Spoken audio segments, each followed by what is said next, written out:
ข้าวเต็มเหล้านั่งเว้าก็คือเงินเต็มถุงเว้าโกงก็ได้ข้าวเต็มไทยนั่งเว้าก็เป็นคำสุภาษิตนี้มีความหมายว่าแนวใดเฮาไปฟังเบิ่งนำกันเนาะคำว่าข้าวเต็มเหล้านั่งเว้าก็คือหรือคำว่าข้าวเต็มไทยนั่งเว้าก็เป็นอันนี้จะมีความหมายไปในทางเดียวกันเนาะซึ่งเพิ่นได้เอาคำว่าข้าวนี่มาเป็นทรัพย์สมบัติอันล้ำค่าเนาะคือคำสุภาษิตตัวนี้นะเป็นคำสุภาษิตที่ว่าเกิดขึ้นมา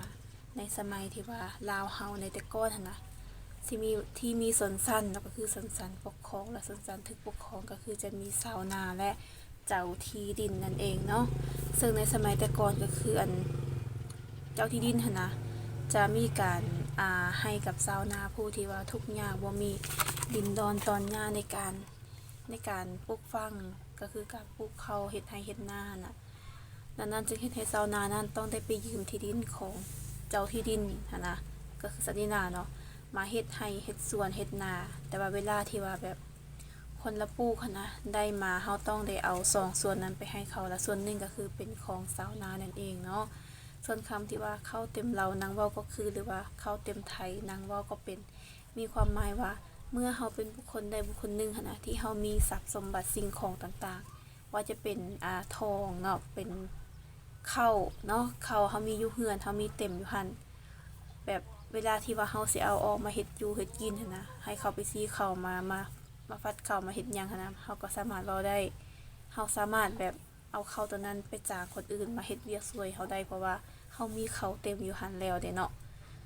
ซึ่งว่าข้าวก็เปรียบเหมือนกับทรัพย์สมบัติหนึ่งที่ว่าเฮามีอยู่แล้วเฮาก็สามารถรอได้สามารถเอาข้าวนั้นไปแลกอันอื่นสามารถเอาข้าวนั้นไปจ้างคนใส่หรือว่าจ้างคนอื่นมาเฮ็ดเวียกให้กับเขาได้มื้อนี้เฮามาเบิ่งคำตัวนี้เนาะเงินเต็มถุงเว้าโกงก็ได้เงินเนาะเพราะว่าจะเป็นยุคสมัยใดก็คือเงินจะเป็น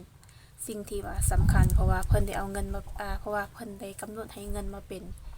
ภาชนะหรือว่ามาเป็นอันเจียชนิดนึงที่ว่าเฮาใช้ในการแลกเปลี่ยนสินค้าต่างๆอยู่ภายในการดำรงชีวิตว่าอยู่ภายในบ้านในเมืองของประเทศใดประเทศหนึ่งเนาะซึ่งทุกคนแน่นอนแล้วนะว่าเงินเป็นปัจจัยที่ว่าสำคัญที่สุดในการดำรงชีวิตของคนเฮาโดยเฉพาะแม่นในยุคปัจจุบันนี่ใครว่าบ่มีเงินนี่แม่นโอ้ยตายอยู่ยากอยู่บ่ได้หลายคนที่ว่าผิดเถียงกันก็ย้อนเงินแล้วก็มีหลายคู่ฮักเนาะหลายคนที่เป็นแฟนกันแล้วผิดกันเลิกกันก็ย้อนว่าเงินบ่แม่นย้อนว่าเงินเนาะย้อนบ่มีเงินนั่นเองเนาะเพราะว่าถ้าบ่มีเงินแล้วเฮ็ดหยังมันก็ยากความฮักมันก็กินบ่ได้ความฮักมันบ่สามารถซื้อข้าวซื้อน้ำบ่สามารถจ่ายค่าห้องค่าน้ำค่าไฟให้เฮาได้ซึ่งสิ่งที่จ่ายได้นั้นก็ต้องแม่นแต่เงินเท่านั้นเนาะซึ่งเงินเต็มทงเว้ากลมก็ได้ก็หมายความว่าคนที่เขามีเงินหั่นนะเขามีอำนาจเวลาที่มีเงินเวลาที่แบบมีเงินหั่นนะเฮาสามารถเฮ็ดหยังก็ค่อนข้างจะได้ซะนะเกือบอาจจะบ่ได้ทุกอย่างซื้อเดือนซื้อดาวบ่ได้แต่ว่ามันก็สวยเฮาได้หลายอย่างเนาะเพราะว่าหยังสุขภาพที่ดีก็ต้องใช้เงินอาหารที่แซ่บก็ต้องใช้เงินเฮือนหลังใหญ่ก็ต้องใช้เงินอยากได้รถจักรรถใหญ่ก็ต้องใช้เงินความรักที่ดีถ้าอยากให้มันมั่นคงก็ต้องใช้เงิน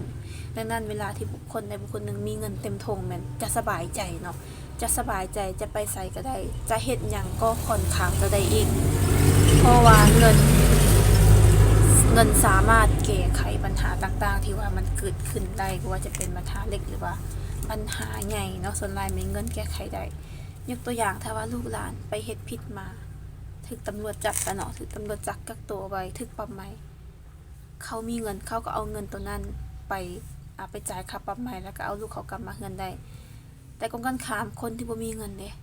ไปเฮ็ดผิดมาหน่อยหนึ่งเนาะบ่มีเงินเสียค่าปรับใหม่ก็ถูกจับไว้อยู่ในคุกหั่นเห็นบ่ล่ะอันนี้จะเป็นผลของการบ่มีเงินหรือถ้าบ่สบายเนาะบ่สบายซะเนาะเจ็บหัวเป็นไข้ใกล้สิตายแล้วนะอันนี้ก็บ่แม่นเว้าแต่ว่าความจริงเนาะ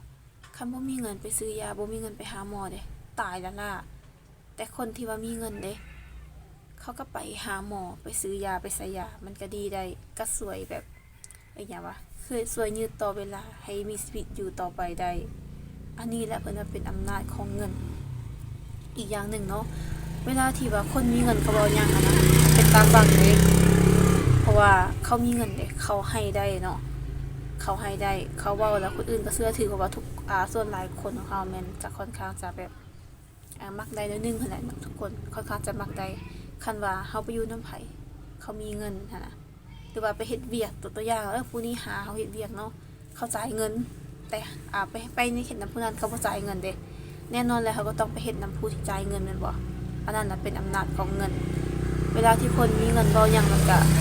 ค่อนข้างจะน่าเชื่อถือน่าฟังเพราะว่าเขามีเงินเด้เขามีประสบการณ์เขารู้หลายๆอย่างแต่กับคนที่บ่มีเงินก็เว้าได้หั่นแหละก็ฟังไปซั่นแต่ว่าก็บ่มีไผใส่ใจเนาะอันนี้ล่ะเอิ้นว่าผลของเงินมันสามารถเฮ็ดให้คนเฮาสบายได้สามารถเฮ็ดให้คนเฮาแก้ไขปัญหาได้และสามารถเฮ็ดให้คนเฮามีสุขภาพที่ดีได้มีชีวิตที่ดีได้เนาะดังนั้นเฮาจะต้องแบบถึงว่าเฮาสิบ่มีเงินก็ยาวซั่นเนาะเฮาก็ต้องพยายามหาเงินให้ได้เท่าที่เฮาจะหาได้เพราะว่าเงินมันจะสามารถช่วยเฮาได้หลายอย่างเลยเงินจะช่วยให้เฮามีเวลาจะช่วยให้เฮามีความสุขและจะช่วยให้เฮามีชีวิตที่ดี